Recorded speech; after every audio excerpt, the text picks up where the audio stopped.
Hello my dear friends. सबसे पहले तो 2023 अभी ख़त्म होने वाला है, तो उसमें हुई सब गलतियों के लिए दिल से क्षमा मांगती हूँ।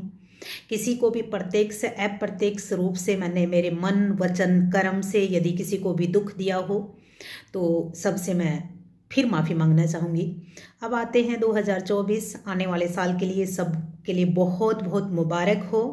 भगवान करे आपको सुख समृद्धि हेल्थ वेल्थ सब कुछ बहुत अच्छा दे। अब आते हैं कि जैसे लास्ट टाइम चल रहा है, तो आज संडे था तो मैंने एक बुक पढ़ा। तो उस बुक में, ये मैंने पहले भी पढ़ी है, लेकिन क्या होता है एक बुक को आप कई बार पढ़ते हो तो आपको एक नई चीज़ समझ में आती है। वन टाइम रीडिंग से उतना शायद नहीं समझ आता है, बार बार रिपीट करते हैं चीज़ें याद रहती हैं, क्योंकि लाइफ को पॉजिटिव करने की और एनर्जेटिक बनाए रखने के लिए ही तो हम काम करते हैं। तो बुक का नाम है you can heal your life. बहुत पुरानी बुक है। तो जैसे हम एक कॉमन भाषा में भी हमारे सनातन धर्म में कहा जाता है, जैसा खाओगे अन्न वैसा होगा आपका मन। ठीक है, तो वही तो सारी बातें इन बुक्स में लिखी होती है, बस इनकी भाषा अलग होती है। ठीक है, जैसे लोगों के साथ रहोगे, जैसी संगति होगी वैसा ही आपका व्यवहार होगा। जैसे किसी ने कहा है कि आपके आसपास 5 लोग होंगे, आप उन जैसे होगे। तो टोटल मिला के कहीं ना कहीं ये सारी बातें हर बुक में शब्द स्टेटमेंट अलग होते हैं, सेंस वही होती है। ठीक है, तो इसमें कुछ पॉइंट्स थे जो अगर आप भी सोचोगे तो भी आपको ये लगेगा कि हाँ भाई ये तो होता है, और मैंने पढ़ा तो मेरे को भी लगा, और किसी और से भी अगर हम इस बुक को पढ़ने के बाद पूछते हैं कि क्या लगा तो लगता है। तो जैसे पहला है, इसमें इन्होंने एक दिया कि some points of my philosophy. ठीक है, इस बुक के कंक्लूजन में इन राइटर ने यहाँ पे उनकी फिलोसफी के अकॉर्डिंग कुछ चीजें हेडिंग के रूप में दे दी है, जो उनके टोटल पॉइंट्स बना दिए हैं। तो उसके 13 पॉइंट्स है। ठीक है, तो जैसे for example, we are each responsible for all of our experiences. ठीक है, हम जितने भी एक्सपीरियंसेस किए हैं, ठीक है, उन सब से हम जो बने हैं उन सब के लिए हम रिस्पॉन्सिबल हैं। यानी हमारे पास जो भी कुछ है ना आज, वो सारे हमारे किए हुए कामों की वजह से हमारे पास, और हम उनके लिए रिस्पॉन्सिबल हैं। तो सबसे पहले यदि आपके पास आज कुछ भी है, ठीक है, उन सब के लिए स्वीकार कीजिए कि ये सब आपके ही कारण है। ठीक है, चाहे वो किसी भी वजह से रहा हो, तो इस बात को स्वीकार कीजिए और उसको ठीक करने की कोशिश कीजिए। अगर अच्छा है तो इट्स गुड, अगर आपको लगता है कि ये नहीं होना चाहिए था तो आप उनको ठीक कर सकते हो। ठीक है, दूसरा है every thought we think is creating our future. ठीक है, हमारे माइंड में डेली बोलते हैं कि 50 से 60 हजार विचार आते हैं। ठीक है, और हर एक विचार एक बेस क्रिएट करता है, और हर एक थॉट से हमारा फ्यूचर डिसाइड होता है। ठीक है, तो हमारे विचारों से ही हम आने वाले कल की कल्पना कर रहे हैं, ये सोच रहे हैं कि ये होगा तो हम सच में ही वैसा होगा। ठीक है, नेक्स्ट है the point of power is always in the present moment. ठीक है, प्रेजेंट मोमेंट सबसे शक्तिशाली होता है। बिल्कुल होता है, क्योंकि अभी तो हमने 2 बातें पढ़ी कि हम जो हैं अपने ही कारण हैं। ठीक है, तो उस टाइम यदि हम अपने से पूरा डिसीजन लेके करते तो हम जो होते, ठीक है, प्रेजेंट में जो अवेयर होके हम काम करते। दूसरी बात कि हमारा हर एक थॉट हमारे फ्यूचर को डिसाइड करता है। तो यदि आज हमारा थॉट अवेयर थॉट है, पॉजिटिव सोचते हैं, पॉजिटिव करते हैं, तो सब है, आज में ही तो पावर है ना, वही तो सब कुछ डिसाइड करता है। यदि आज हम ठीक करते हैं तो हमारा वो पास्ट बन जाता है, जिससे हमें प्राउड फील होता है। हमारा फ्यूचर आएगा, अच्छे कॉन्सिक्वेंस होंगे तो वो आज के कारण ही होंगे। ठीक है, नेक्स्ट है everyone suffers from self hatred and guilt. ये बात इन्होंने अपने एक्सपीरियंस से कही है। ये मैडम किसी की हीलिंग करते थे, समाज में सोसाइटी में जैसे डॉक्टर्स काम करते ऐसे काम करती थी।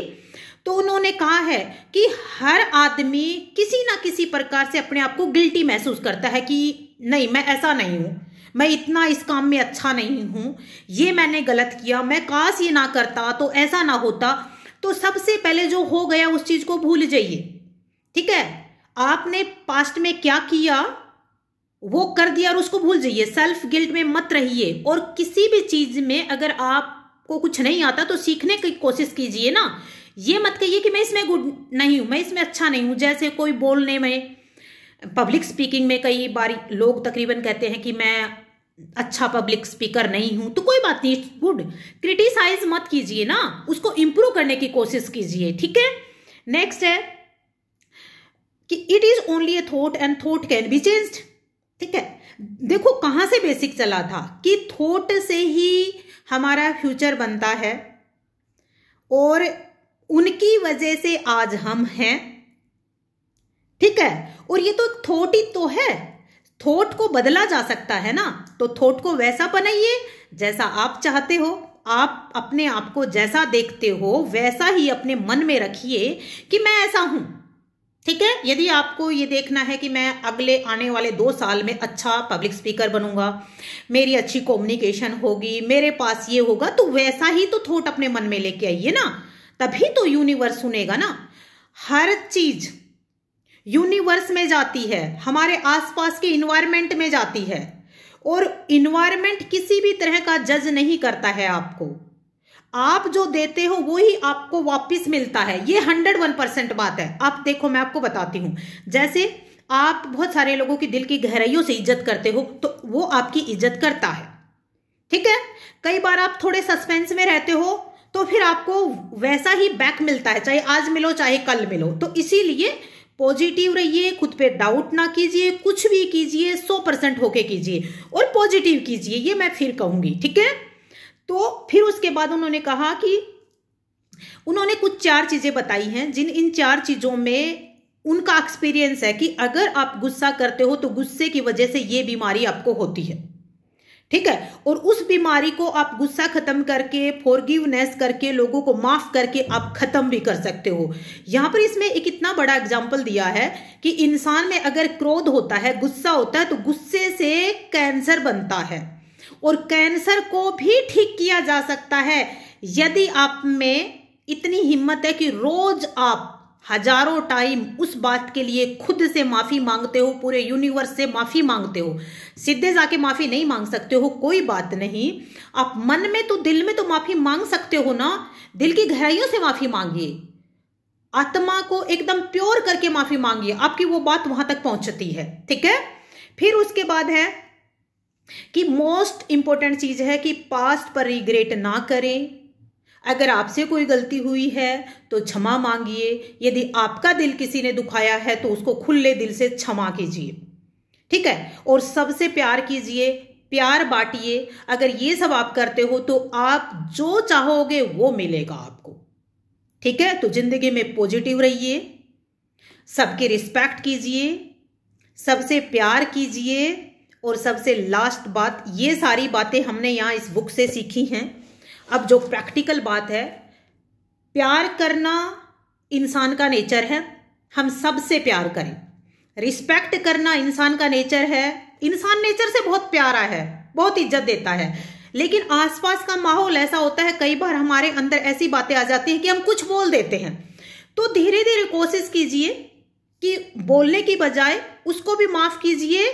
ठीक है, और खुद को भी माफ करते चलिए, तभी जिंदगी में हम बहुत अच्छे मुकाम पर जा सकते हैं। और ये जिंदगी की सच्चाई है, जब तक आप खुद दूसरों को माफ नहीं करेंगे, खुले दिल से पॉजिटिव नहीं सोचेंगे, तब तक आपके अंदर ये प्यार जो नीचे दब गया है उन सारी बातों में बाहर नहीं आएगा। तो कोशिश कीजिए। ठीक है, फिर कोई भी ऐसी चीज नहीं है कि यदि आप सोचो और आपको ना मिले।